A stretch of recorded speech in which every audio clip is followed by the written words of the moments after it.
Hello 11A, I hope that you're all very well.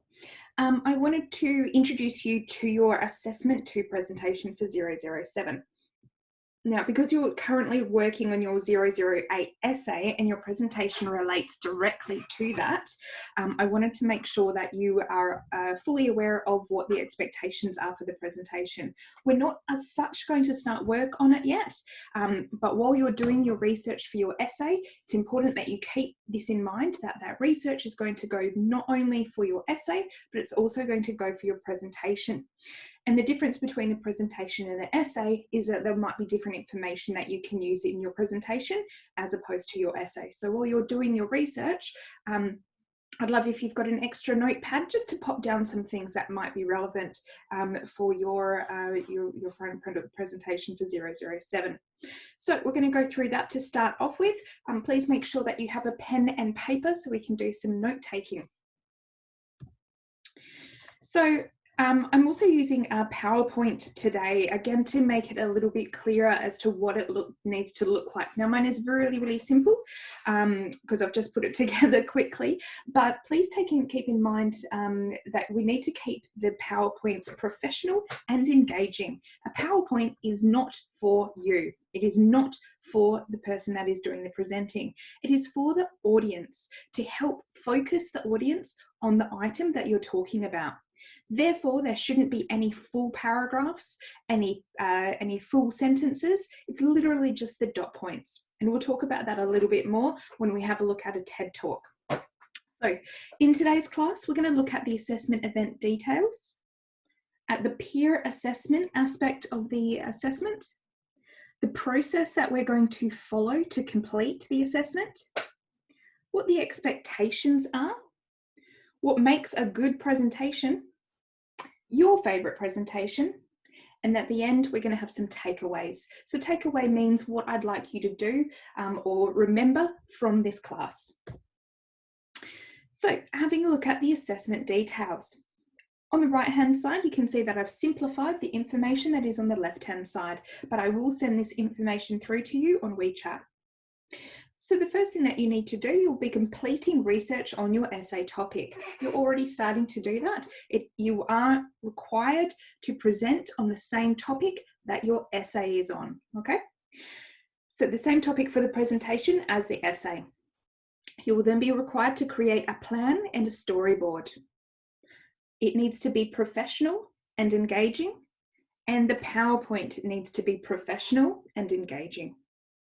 You will then be required to deliver a 5-minute presentation to your entire class, and it must go for 5 minutes. You're required to use a range of resources. This means, especially when you do your PPT, that you might be using pictures, graphs, diagrams, sound, or even short videos. You then need to conduct a 3 to 5 minute question and answer or discussion with the class. So if the class don't have any questions in particular, it's up to the presenter to develop a discussion with the rest of the class, and you must include your reference list, which will be easy because you'll have your research helper and you'll use the same formatting as what you are doing for your essay.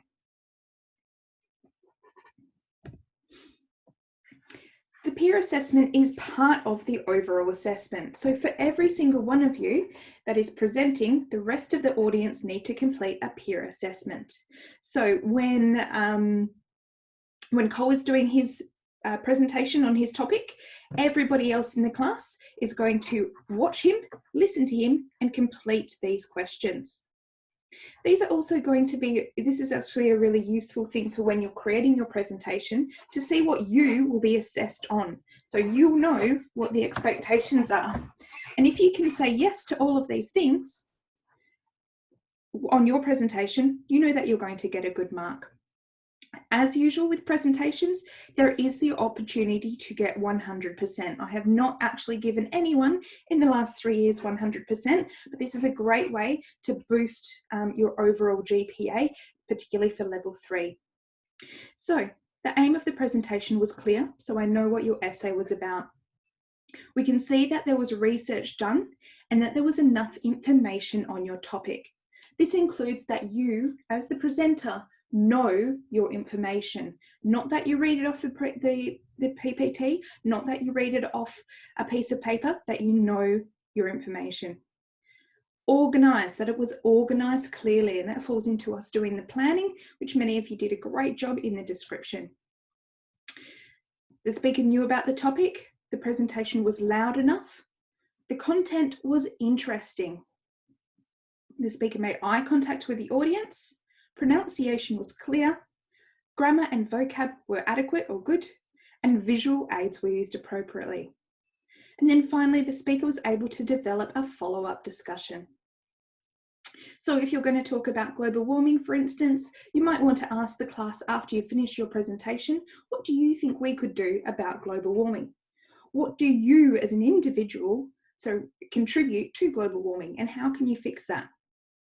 Then at the bottom, when you're doing your peer assessment, pop down some questions as you're listening so that you've got something to ask your classmate at the end of the presentation. This will definitely be helpful to your classmate. I know 11A are all good friends with each other, so you do want everyone to be successful.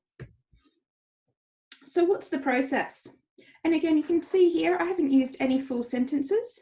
I've used nice big spaces in between so you can read it. I've used a picture that is relevant. Throughout my PPT, you can see I've used the same font and the same background. The background doesn't always have to be the same, but you need a consistency to it. So the process that we're going to be doing is, we're now at number 1, up here, complete research helper. So that's where we are at the moment. And that's where we're going to stay in these 1, 2 to begin off, and then we're going to move on to the next. But as I said, I want you to be aware of this assessment so that you can start thinking about it and prepare mentally for it. Then you're going to gather presentation resources. So as you're doing your research helper, think about, are there any videos that I've come across, photos, are there any other images that I've come across, any graphs or other statistics?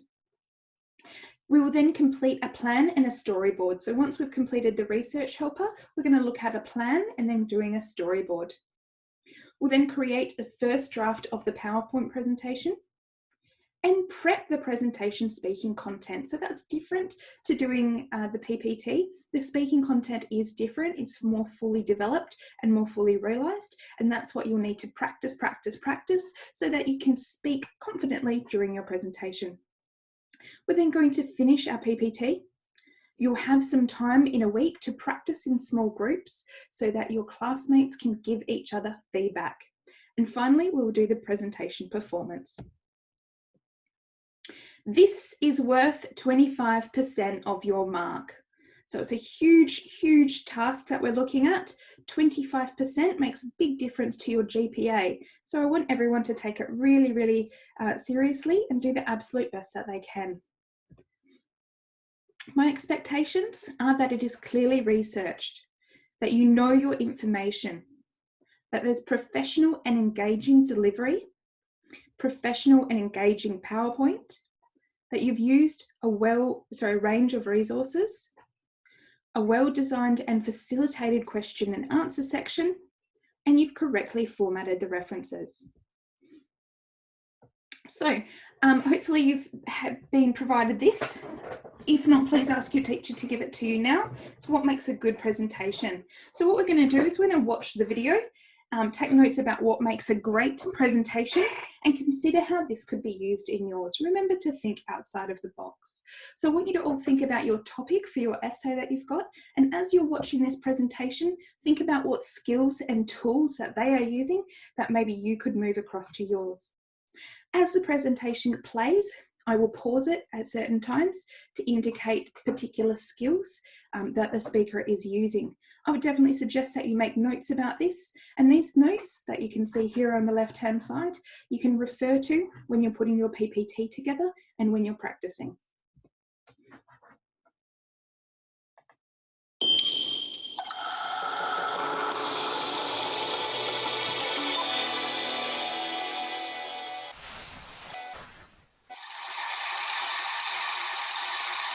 A few years ago, I felt like I was stuck in a rut.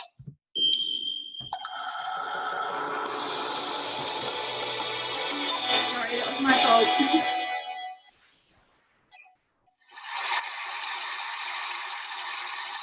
few years ago, I felt like I was stuck in a rut.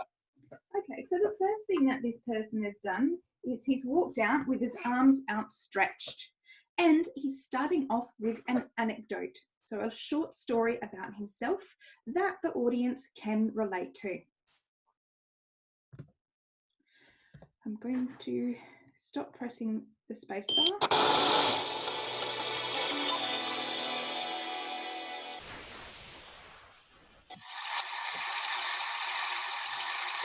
A few years ago, I felt like I was stuck in a rut. So I decided to follow in the footsteps of the great American philosopher, Morgan Spurlock, and try. Just going to stop here so you can see this is his PowerPoint that he's using. So this is actually up behind him on the TED stage. But you can see that there's no words on here. They're just images of a documentarian. He's a funny documentarian that the Americans know. So it's something that the audience relates to. But in terms of the PowerPoint, he's not used a whole lot of words or information. He's just put these up. So first of all, it's really good because it's nice and simple and it gets his point across. The other reason is that he's using humour to also engage the audience. So we can do two things to get a really good presentation and a really good reaction. You can use humour or you can use shock. So some of you might be writing about upsetting topics for your essay, and it's absolutely fine to use statistics, like how many juveniles might commit suicide in adult prison. Those kind of statistics or imagery is definitely going to engage your audience and make sure they're interested in your topic. Oh my gosh, if I press that one more time, I'm sorry everyone, here we go. Spurlock, and try something new for 30 days. The idea is actually pretty simple. Think about something you've always wanted to add to your life and try it for the next 30 days. So he's just said, he's asked them a rhetorical question, so a question that audience don't have to answer, so a rhetorical question, and he's stated very clearly what the talk is about. So he's had a bit of an introduction to go, this happens to me, now I'm going to tell you what I'm going to talk about, and then moving straight into the details. Again, look at his PPT. It's so simple. Bike to work, 10,000 steps, it just has the main ideas and none of these are full sentences. Do not press the spacebar.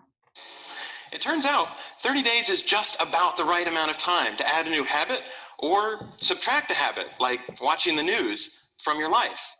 There's a few things that I learned while doing these 30-day challenges.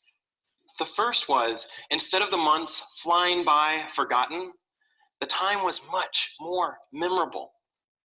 So here you actually hear his tone of voice has changed and slowed down. He's also smiling when he's speaking. You can actually hear a smile. When I used to work in customer service on the telephone, we were always told to smile, even if you're grumpy, because the smile you can hear in the tone of voice. But you'll notice that he slows down much more, really to emphasize those particular points. So think about really dramatic points when you're doing your research, dramatic information, and how you could actually deliver that. So as you're going through for your essay, keep in mind, how can I put this into a presentation? Now he's talking about seeing things around him, and rather than using any words, he wants to emphasize that particular point. And so he's got this beautiful picture of a tree. Don't press the space bar. This was part of a challenge I did to take a picture every day for a month. And I remember exactly where I was and what I was doing that day. I also noticed that as I started to do more and harder 30-day challenges, my self-confidence grew. I went from desk-dwelling computer nerd to the kind of guy who bikes to work for fun. Even last year, I ended up hiking up Mount Kilimanjaro, the highest mountain in Africa. I would never have been that adventurous before I started my 30-day challenges. I also figured out that if you really want something badly enough, you can do anything for 30 days. Have you ever wanted to write a novel? Every November, tens of thousands of people try to write their own 50,000-word novel from scratch in 30 days. It turns out, all you have to do is write 1,667 words a day for a month. So I did. By the way, the secret is not to go to sleep until you've written your words for the day. You might be sleep deprived, but you'll finish your novel. Now, is my book the next great American novel? No, I wrote it in a month. It's awful. But for the rest of my life, if I meet John Hodgman at a TED party, I don't have to say, I'm a computer scientist. No, if I want to, I can say, I'm a novelist. So here's one last thing I'd like to mention. I learned that when I made small, sustainable changes, things I could keep doing, they were more likely to stick.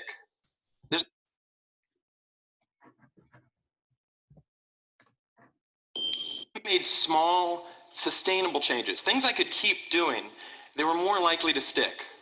There's nothing wrong with big, crazy challenges. In fact, they're a ton of fun, but they're less likely to stick. When I gave up sugar for 30 days, day 31 looked like this. So again, you see that he hasn't actually used any words. He's just used a picture to again emphasize his point. So make sure that you think about imagery, videos, or sound.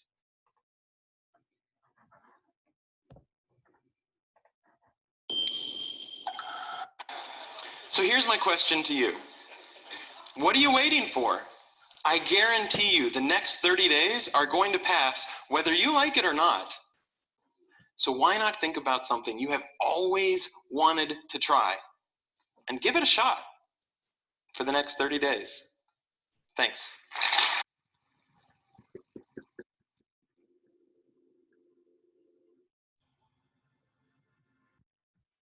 Okay, so that was just a short TED Talk, and they're wonderful ways to get to look at different ways people present, find the right way for your own personality.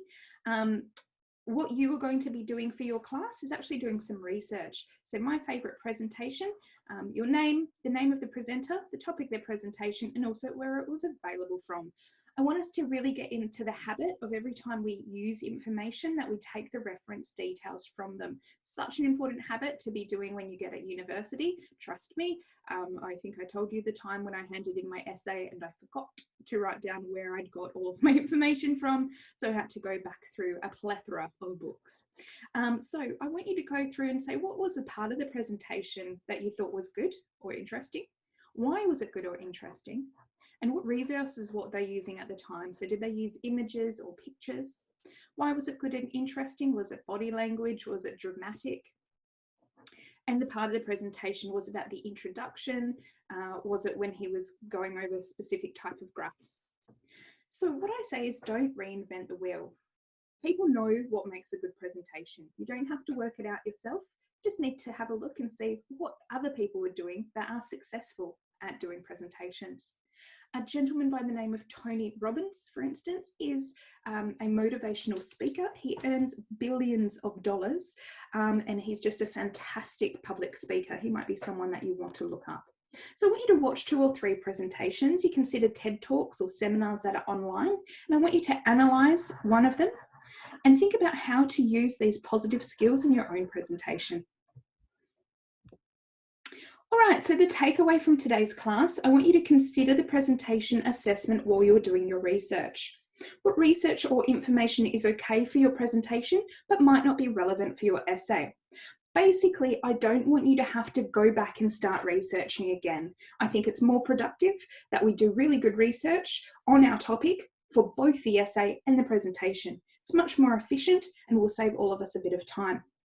If you come across resources, save them for when you start your planning. So maybe have an extra folder or an extra notebook and have it under presentation, and anything for the presentation, websites, videos, music, etc. Jot that information down so we can start working on that on your presentation plan. I want you to start thinking about how you can structure it and how you can make it interesting. I do not want you to start on your planner now. The reason I discuss this with you today is because you are already doing your research. We will not start doing our planning until you've completed your plan for your essay. I just think it's going to be a bit too complicated and difficult. So we're going to start focusing on our essay, get your plans finished, and then start working on your draft. Once you've started working on your draft, you can start working on your presentation plan as well. So that'll be in a couple of weeks' time. But as I said, it's really important to be prepared for the future, and this will be our future assessment. As usual, I'm available on WeChat. If you have any questions, please let me know, and I'll get all those documents across to you on WeChat as well. Thank you very much for your time, and I look forward to getting your My Favourite Presentation information. Please do not use any of the presentations I have shown you in the past. 12A did this and it was very annoying, so please don't do that. For instance, the procrastination presentation, you've already seen it. There's so many different ones on the TED website, so jump online and see if you can access that. Other than that, have a great day and I will see you in the next class.